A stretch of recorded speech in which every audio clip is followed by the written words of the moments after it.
Welcome to the webinar, How One Fitness Company is Shaping Up Their Business with Personalized Offers. My name is Megan, and I'll be your moderator for today.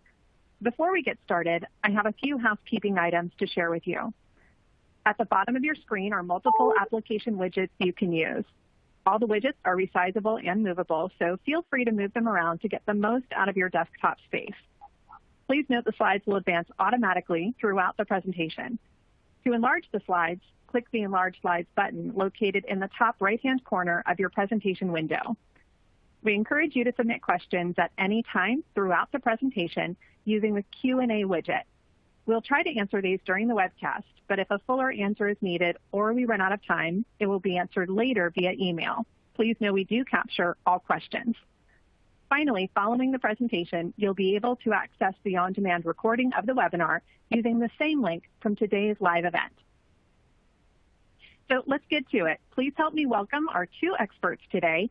They're here to discuss the impact of the coronavirus on the fitness industry and share an in-depth look at how one business quickly changed operations to stay open and serve customers. Beyond that, our guests will talk about how businesses in fitness and beyond can use those lessons to gain loyal customers and stay relevant long after the pandemic is over. Let me introduce you to our speaker panel today. We're joined by Amy Martin, EVP of Marketing at P.volve, and Sai Coppola, CMO at SheerID. Now, a bit of background for our audience. P.volve is a different kind of fitness method that focuses on body mechanics to reduce everyday pain, improve performance, and transform you into amazing.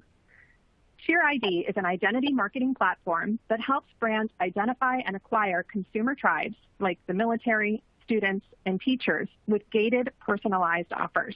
Thank you both for joining us today. Thank you. Thank you. By March of this year, we were all aware of the increase in coronavirus cases in the U.S., but I'm not sure if we quite understood the impact it would have on all of us.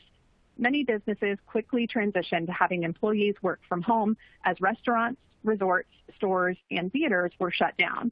The fitness industry was particularly hard hit. One industry official estimated that the shutdown from July 1st, gyms lost $7 billion in revenue. And even as some fitness businesses have opened, it varies by state, type of business, and number of people allowed to work out. On top of that, even those that are open have to be ready for more changes that could come as coronavirus levels fluctuate. So keeping up with all of that in itself is a workout. Amy, what did you see as some of the immediate effects of that news? Sure. The immediate effect was, within our industry, within our community and our competitors, we saw people lose jobs. We saw studios shut down, not understanding if they were going to make it through what at that time was hoped to be a short pandemic. And it was a very scary time because you were trying to figure out your business model at the same time as you were trying to be there for your members and your customers. So the first dramatic thing was the immediate shutdown of no locations. And we have one active location at that time. We had a New York City studio open, but Chicago and our Los Angeles studio were supposed to open within weeks. So that was a dramatic shift for us. And the second thing we saw was an increase in anxiety, just in general around fitness. I'm sure I felt it. All of you probably did as well, is all of a sudden your environment was completely changed. So the way that we tried to look at it was, there was kind of four buckets that we were kind of assessing and hearing about and reading about and hearing online. And the one is the gym people, the people that needed that outlet to go to. They were routine-based, put their fitness at the forefront of everything, and all of a sudden they had nowhere to go. And the second was, the person who had their home set up, but were used to having a routine and operating without distractions, and were still able to put their health and wellness first, but in a very different environment. And then the last two were really like the intermittent, people that worked out sometimes or didn't at all. And those two groups really, had to face a lot of anxiety at home. So when you look at all of kind of these options and you put the stress of the pandemic on top of it, I think there was just a lot of anxiety of people realizing after that first month, 2 months, I have to do something to keep moving and to stay healthy and to stay healthy of mind because the stress levels were so high. I think it's really great that you identify that as one of the reasons people will tap into the service that you offer is that anxiety. I mean, they're going through a lot, and I imagine that you were too. There are some things that are just etched in our memory when something historical like that happens. So do you remember where you were when you realized that gyms were going to be shut down? I remember exactly. It was a very traumatic week. So we were out, we are New York based as a company. We're on demand and studio based, right? We were all out in Los Angeles to see our new studio. That was, weeks away from opening, and we had business meetings out there. And we were out there we flew out the end of the first week. And by March 11th, something had shifted, very dramatically in LA. And we walked into a meeting in the morning, and by the time we walked out, the city felt like a ghost town. The state of emergency had started while we were there, and it just progressively got worse. And I just remember, I was there with my business partners, and we were supposed to fly out 2 days later. We looked at each other, we're like, we got to get back. We all ran to the airport together, and we were flying to different places home. And I remember standing in LAX, which was completely empty. I've never experienced that in my life. For those of you who fly through LAX, and we were standing there looking at each other, and we knew that something massive was happening. And we were getting on a plane ride for 4 to 5 hours and going to different locations. And I remember when we got on that plane, we were texting each other and just saying, like, this is happening and our business is fundamentally going to change. And we landed very late that night. And by Friday morning, we were on the phone starting at 4 a.m. We worked all the way through the weekend, and we shifted almost every component of our company. It is kind of incredible when you think about how fast things can change like that, and not just the personal implications of how your life will change, but the business implications. So what kind of decisions were you making about the future of the business? Sure.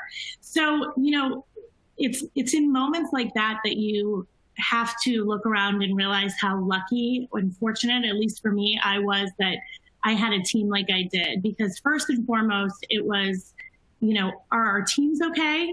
Our internal teams, our trainers, and then our members and our customers. Like, what is the safety environment like? So we immediately did a check. We put a work from home policy immediately in place, touched base with our teams. But then that Friday, and I really think this is because, we're still a startup. We're just under 3 years. We're very nimble. And, when we saw a lot of people coming out Monday and Tuesday of the following week, we made all of our changes Friday, Saturday, and Sunday. So we shifted all of our studio classes online immediately through Zoom and, figured out schedules, thinking about how people's lives have completely changed. So what time should we be offering? We started testing them as early as that Saturday. And then we immediately started our trainers putting out content on social channels. So, we had to have one of those moments where you can't think about acquisition and you can't think only about money at that time. This was something that was affecting the world. And we have international customers.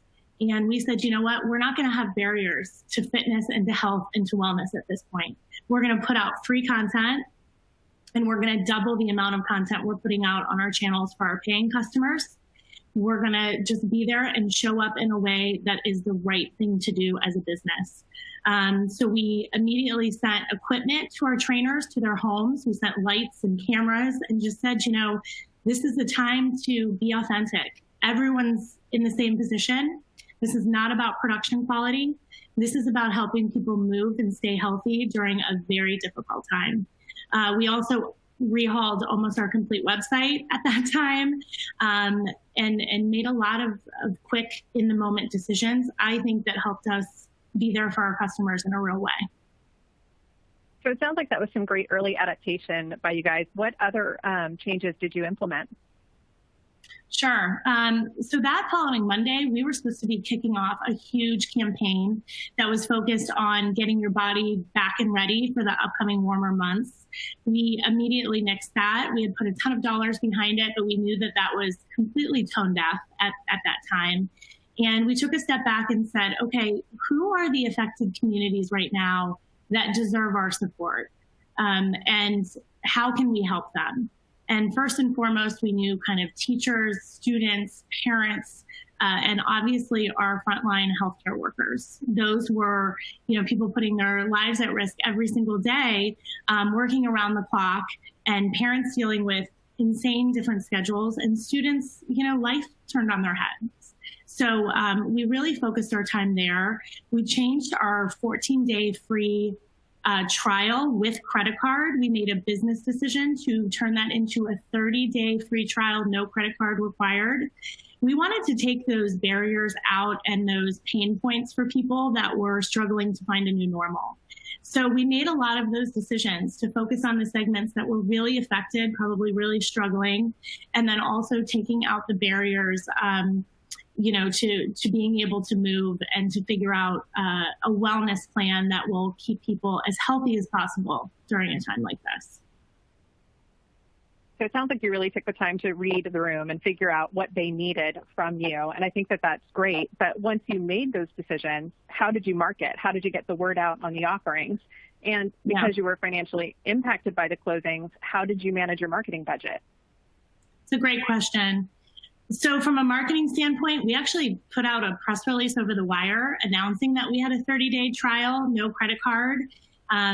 That's something that you won't see most companies doing because, there's no payment involved. So the retention of that is a huge risk for companies. But again, it went back to we wanted to do the right thing.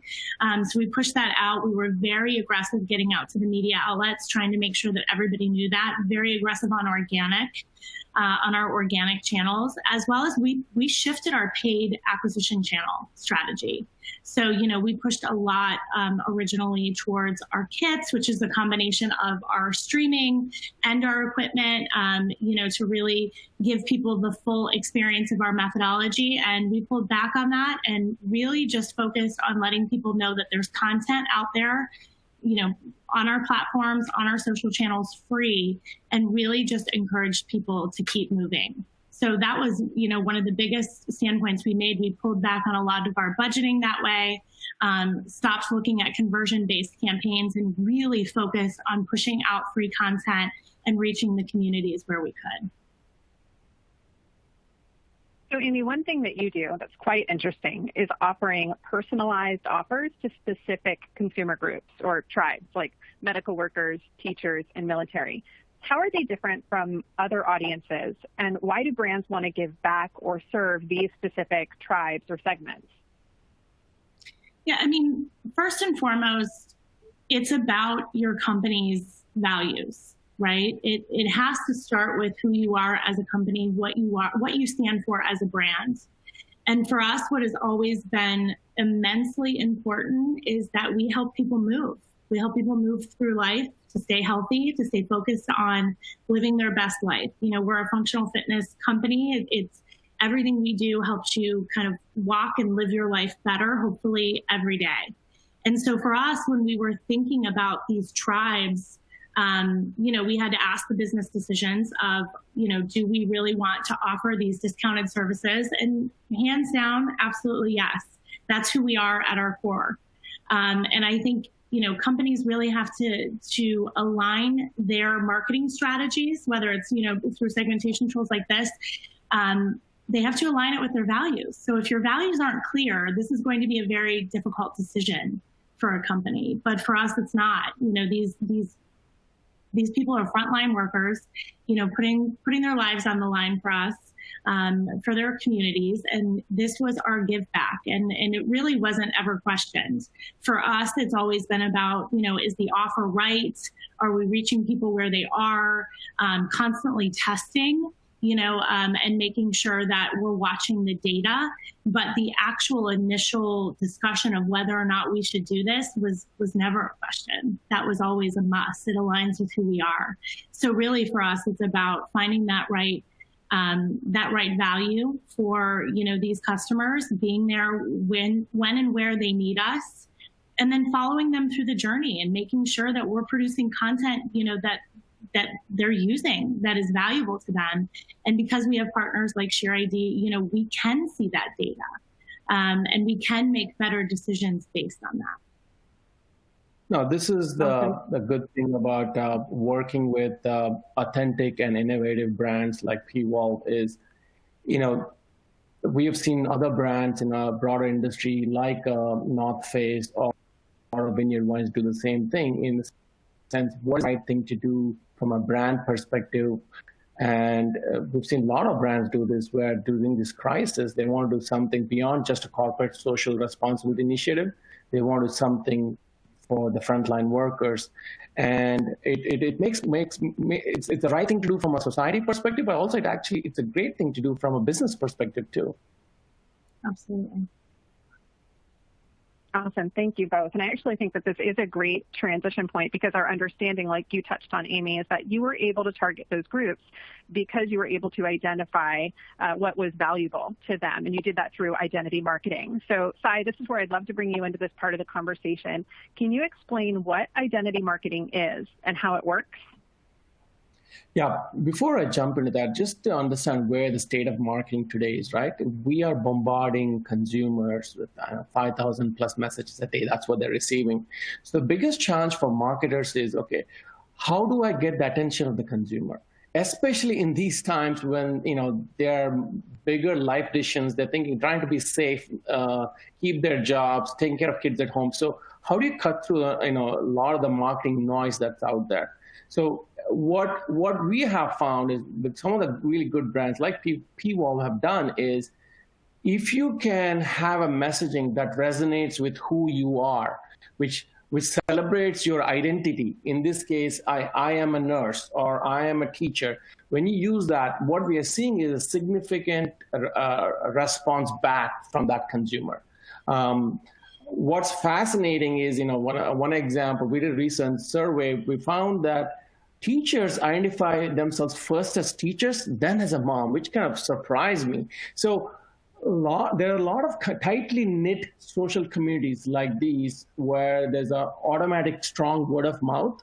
So when you can talk to that consumer tribe authentically and deliver an exclusive offer, what we have seen is not only do they take, there's a huge conversion rate in taking on that product or offer, but also word of mouth, which has been a big piece of what we're seeing. So back to broadly, what identity marketing is essentially creating personalized offer to an audience based on how they identify themselves. Perfect. Thank you. And Amy, I'd love to ask you, you touched on it a little bit, what identity marketing has enabled you to do, but how is it in comparison to other marketing and personalization initiatives?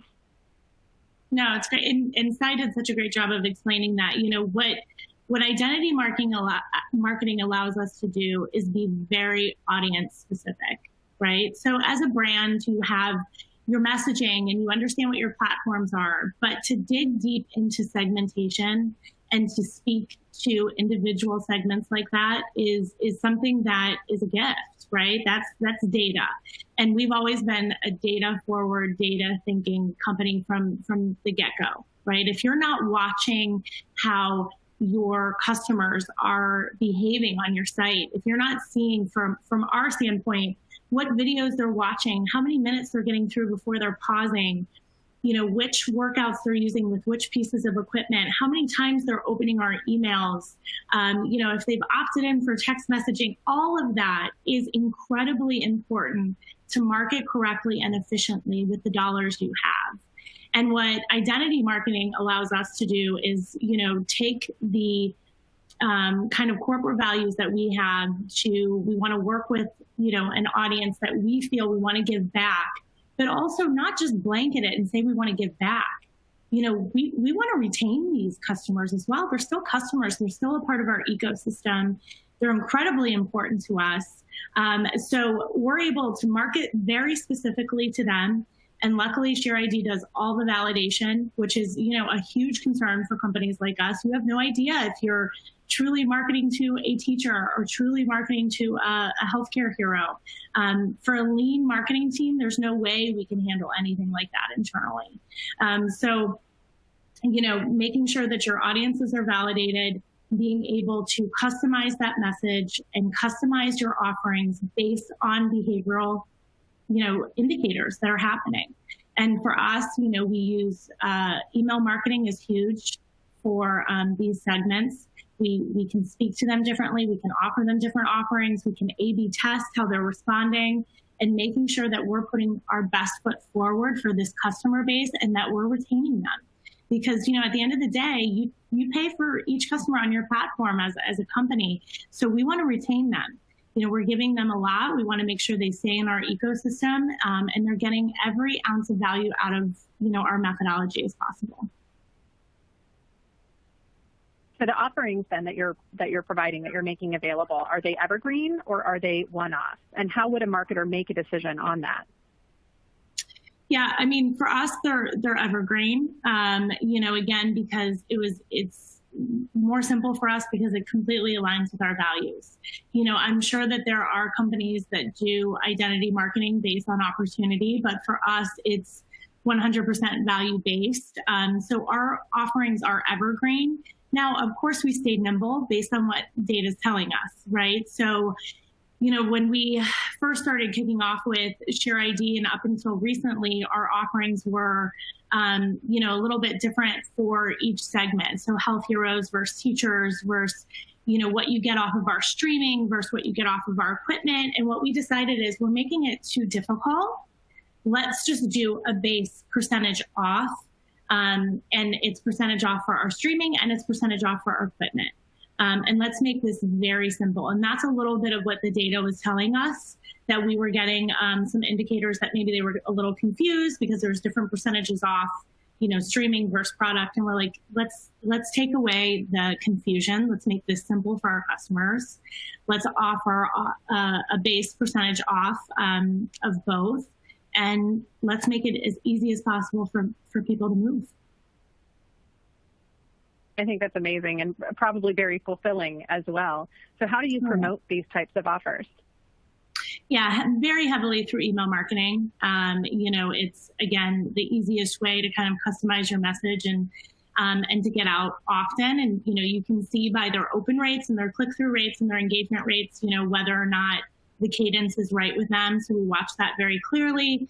From a marketing standpoint, customized landing pages that speak directly to this audience. So when you click through something, we're speaking to you as though you're a teacher or as though you're a student or as though you're a healthcare worker, right? The visuals can be different and customized. The messaging can be tweaked based on, what you're going through at that time. So, we use a lot of, our e-com with our landing pages, a lot of email segmentation. And then we do use our organic channels as well. That's a little bit harder because that's broad-based. But we make sure from a brand perspective that it's very well known that we make this investment and that we want to serve these types of communities. Awesome. Thank you. And given all that, what channels have you found to be the most successful in getting the word out? Excellent channels. So from a channel perspective, a robust CRM strategy for us is very successful. So, email marketing, obviously being able to watch that behavior and understand what's resonating, as well as web push, SMS, all of those direct messaging platforms work very well and again, keeps us nimble. We immediately know week over week, month over month, if these audience segmentations are growing, if we're reaching the right audiences, and making sure that we have it very visible on our website, and that again, that checking and seeing how these landing pages are performing. We're constantly tweaking our landing pages. We're watching heat maps of our website and where people are going and staying and hovering, and we modify content on that. So I would say mostly a robust CRM strategy, but heavy e-com as well. I would imagine that there's also this sort of sense of community that's being built among people who are coming to you for what you offer. How do you make sure that the offerings that you're sending are only redeemed by the tribe that you're intending it for? Yeah, I mean, that's where, a partner like ShareID is invaluable. I spoke about this a little earlier. The validation process is a huge risk for any company.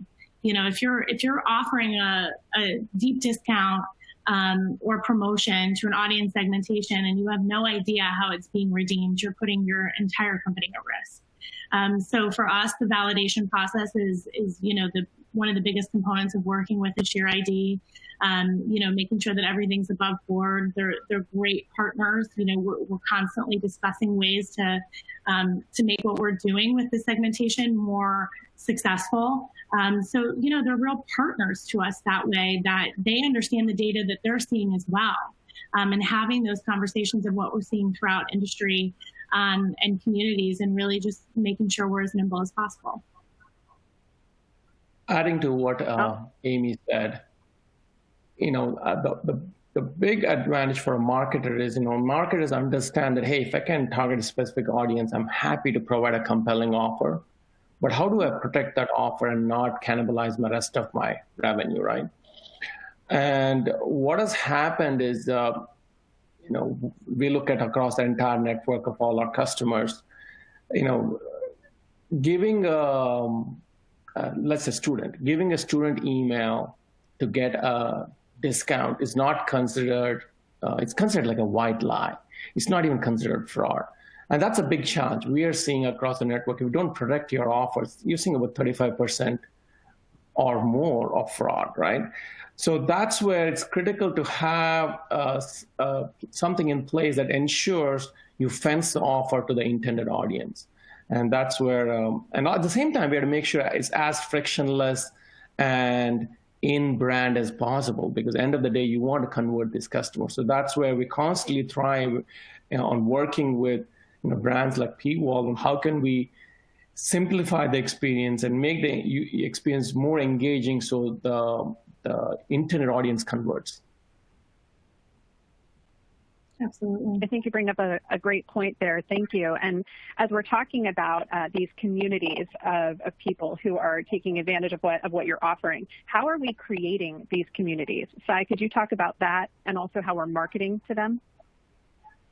So I would take a step back and say, if you look at communities, we're not necessarily creating this community. These are socially tight-knit communities that exist out there. What we're trying to understand is, okay, for a given brand, what is your core audience? And then what is the overlap of that core audience with already existing tightly knit communities?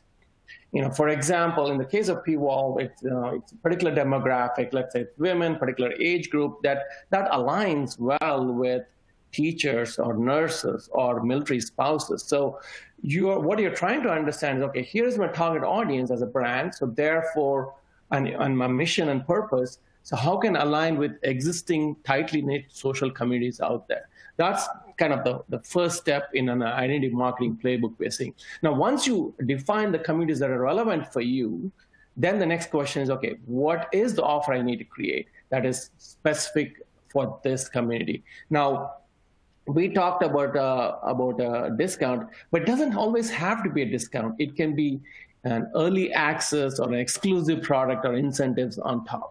So once you have that unique offer, then the next question is, as Amy was talking about, you've got to push the offer through all the channels.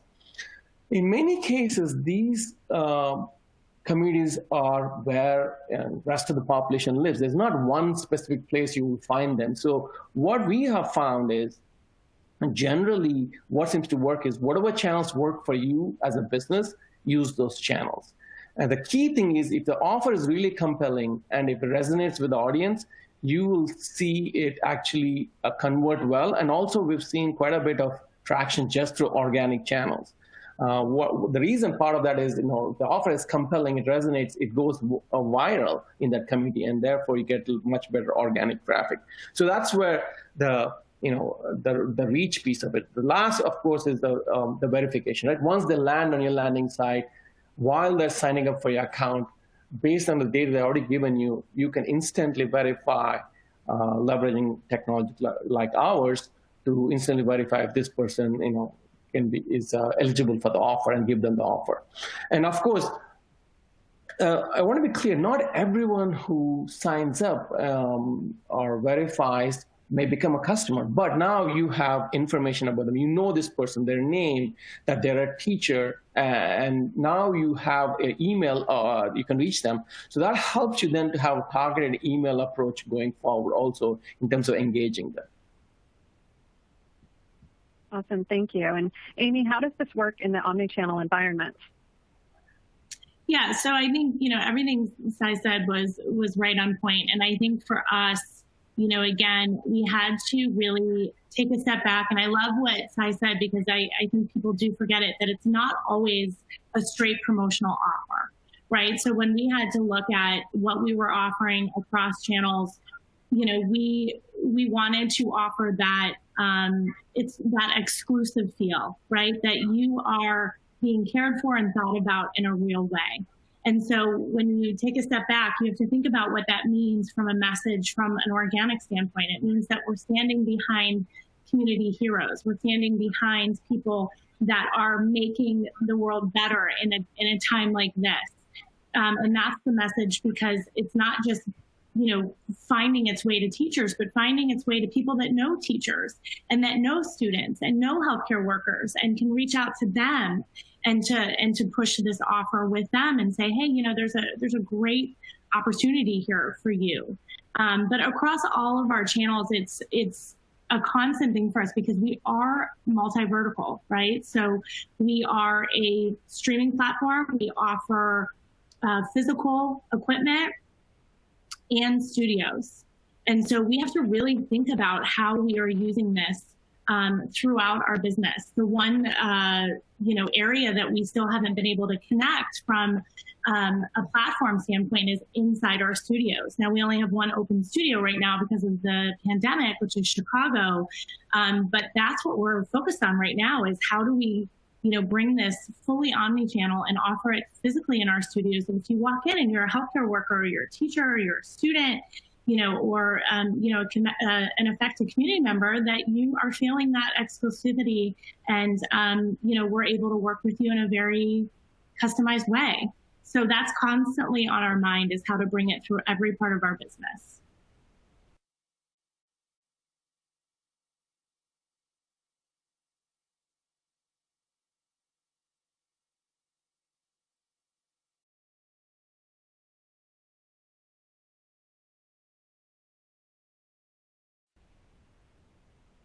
Great. And Amy and Sai, when it comes to marketing to your community, what are some other best practices marketers should know about?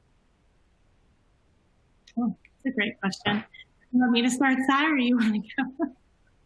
So, we are addressed it a little bit here earlier.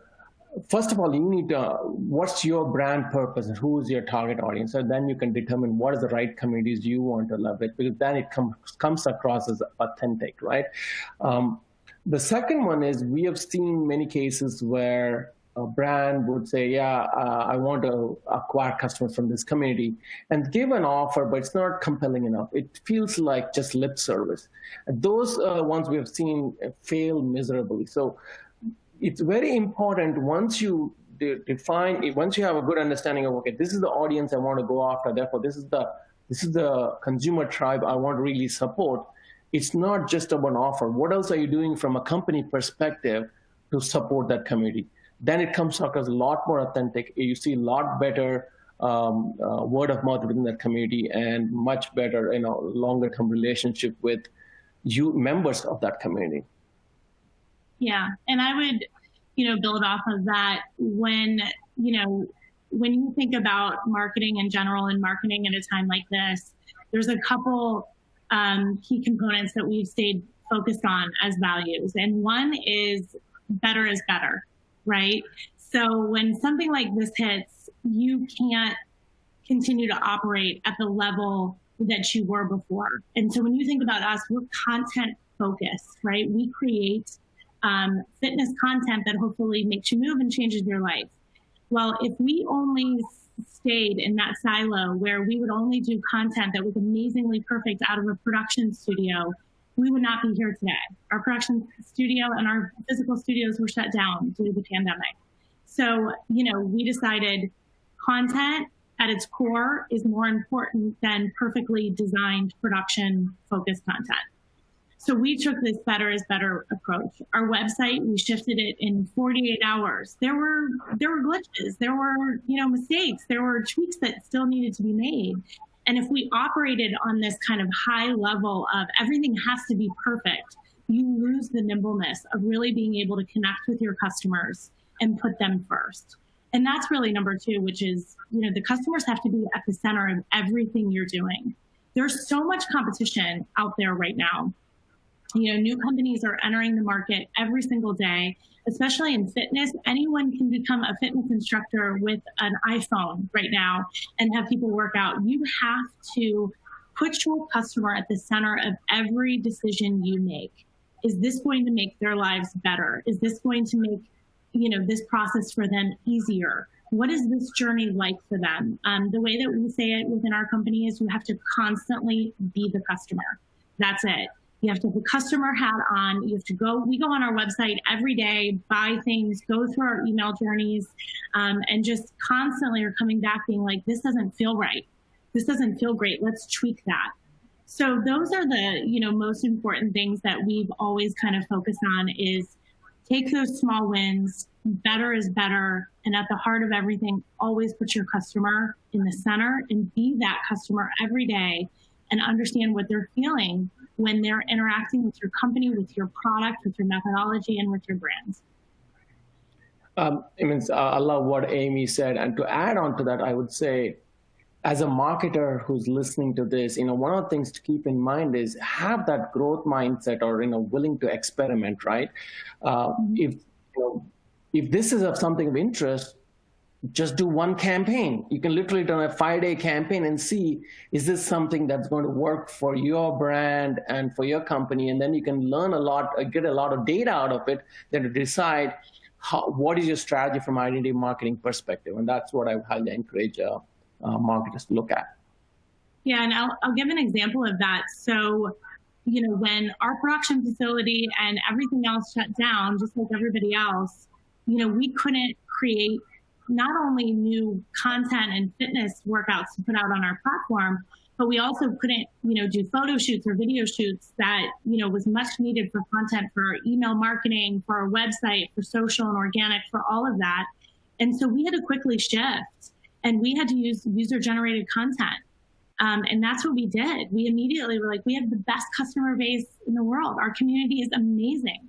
Instead of being worried about going and doing a shoot, somewhere in New York or LA where you're not even allowed to have, people around each other, let's use our community's content. Let's use user-generated content. Let's look at what we're doing from an influencer marketing standpoint. And instead of, working with them on promoting our company and promoting some of our products, let's have them be content creators for us and showing them, working out and interacting with our methodology. So we really had to make that shift and be nimble that way. And that has paid off in dividends for us. These are all excellent points, and this has been such an insightful look at the effect of COVID-19 on the fitness industry and some thought-provoking ideas on how identity marketing can help teams make agile, informed marketing decisions with positive outcomes for your customers and business. So we've received a lot of questions throughout the presentation from the audience, so I'd love to just jump into that right now. Our first one, how do you decide who the tribe you're looking to support will be? I can take that. So for us, it's about data. We look at our market. We look at what our customer base is, and we identify segmentation. So, when we launched our brand, we were definitely a younger, more millennial vibe. That's where we kind of started. That was our natural base. And because we saw that, we were watching the numbers and we saw that students were engaging with our brands. And that made a lot of sense to us. Functional fitness is on the rise. Keeping your body healthy today is just as important as keeping it healthy when you're later in life. And I think we have such a more educated consumer that, students were really responding to our brand. So that made perfect sense for us. When we saw that data, we started saying, okay, not only do we want to work with teachers, but we have a student population that is really, reacting positively to our company. So we need to be where they are from a cost perspective. So that's how we kind of looked at segmentation: is who's interacting with our brand, where's this company base, customer base, and what makes sense with where we want to grow and how we want to grow our customer base. So students really kind of aligned with, we always wanted to work with teachers and healthcare heroes, but we really looked at the data and saw that a younger student base was naturally and organically growing. So we definitely adapted to that quickly. Adding to that, as a brand, as a marketer, each of you have a good view from a demographics perspective who your ideal buyer is, right? Usually it's age, gender, income, and things like that. Then you map it to, for example, if your Gen Z is your audience, well, there are 20 million college students in the United States. So maybe there's a offer that's really compelling, targeting college students. Or if it is, let's say, it's women within a particular age group and a particular income range, there are, 6 million teachers in the United States, tightly knit communities, or nurses and medical workers. The population of medical workers broadly is around 15 million. Same thing with military. If you include active duty veterans and retirees, you're talking about 30 million people. So depending on your core audience demographics, you can and the psychographics, you can map it to a variety of social communities that is of interest to your brand. Absolutely. Great, thank you. And our next question kind of builds off on that a little bit. Once you've determined a tribe, how do you make it a community? They're asking if that happens organically or if you have to create it, like through Facebook, Instagram, et cetera. Yeah, I think Sai touched on this a little bit before, and I liked what he said. I agree completely. These communities are already communities, right? So, teachers and students and veterans, they already have a sense of community built into them. So, it's not about, trying to create that and pay for that and push out content to that very, unauthentically. It actually already lives there. So for us, it's making sure that you understand where these communities get their information, understanding their behaviors and where they're most likely spending their time and who they find trustworthy and what are similar and like brands that are attracting to them. We're constantly looking at ways to make our engagement with these communities authentic. So at the city level, where we have studios, we're looking at healthcare companies to partner with, in New York, Chicago, and LA, to really become true partners to their healthcare heroes. So we do it not just at the kind of corporate level, but we bring it down to, we have a studio here, we have streamers here. Who are the hospitals and healthcare facilities in this area that we can partner with and make sure that we're offering our methodology to their workers, because this is a community that we live and thrive in and we want to give back. So to us, it's not as much about let's create a Facebook page and push out promotions and be overly promotional that way. It's really pulling it through organically and saying, how are we supporting on the ground, in our locations and in these cities that matter to us? How are we supporting these communities in a real way? Are we going into a school or, eventually when we're all back to normal and offering classes for teachers there, during off hours? What are we doing for our hospitals and our local community health centers?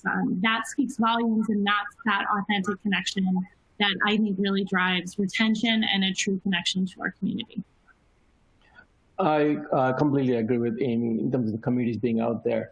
One interesting thing we're seeing now is, can you take that community that's out there and create a sub-community within your customer base? Let me give you an example. Once they become a customer, now you know that person is a teacher or a military worker. So when they log into your system, we've seen brands starting to do like showing something to like they know you, like thank you for your service, or some insignia saying the teacher. It's a really small thing, but it helps, right? It makes a difference. And the second part is then they're running campaigns to existing customers. Like example, Lowe's, what Lowe's does is once you sign up for their My Lowe's program and you verified as military, now every month or so, they'll send a email newsletter just for the military community of their customer base with special offers just for them. So within your customer base, now that you have richer information in your CRM about who this person is, how they identify themselves, it gives you a lot more opportunities to more engage with that consumer that emotionally connects. Great, thank you. Our next question, with limitations on in-person events, are you seeing the same level of involvement online as you did at your gyms in person? We definitely are. You know, it took time, without a doubt. But I think because, you know, we've always been an on-demand service from the beginning. So since we launched in 2017, we launched with a global on-demand offering and studios and equipment. I think the transition was a little bit easier. You know, so if you came into our studios, you most likely understood that there was an on-demand option. Might not have been right for you. You might have been somebody that was, you know, just I need to get out. I need to be someplace else when I work out.